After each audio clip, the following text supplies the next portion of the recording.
सत्यनारायण बाबा हमारे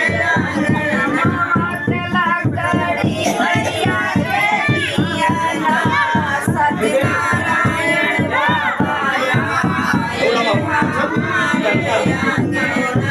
वहाँ के सोनी